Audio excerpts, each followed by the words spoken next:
Nereveal ng kapamilya aktor at singer na si Inigo Pascual sa publiko kung hanggang saan ba talaga umabot ang espesyal na pagtitinginan nila ni Maris Racal.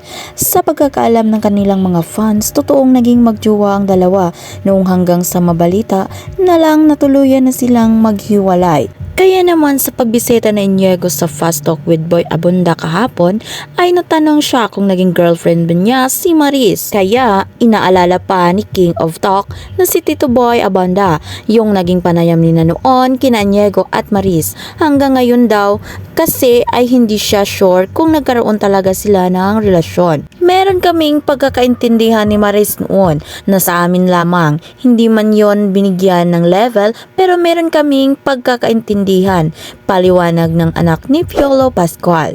Sundat na question ni Tito Boy kay Inigo kung good friends ba sila ni Maris ngayon. Sobrang okay kami and that what matters to me. Nabanggit din ni Inigo na single siya ngayon. Ang kanyang mga magulang at lolo raw ang nagmamay-ari ngayon ng kanyang puso. Sa ipa ng binata, sa ngayon daw ay hindi rin siya naghahanap ng karelasyon. Well, I'm going through my quarter life crisis early and I guess. Sa isang panayam noon kay Maris, natanong siya kung na-inlove ba siya kay Inigo. Masasabi ko naman na minamahal din po. Ayaw ko naman ng mag-playtime. Nale-level kami sa ex talaga but yung relationship namin never natuloy sa maging kami kasi nasa time kami na gusto namin focus talaga sa career. Like si Inigo, ang dami pa niyang gusto. Like gusto niya maging international.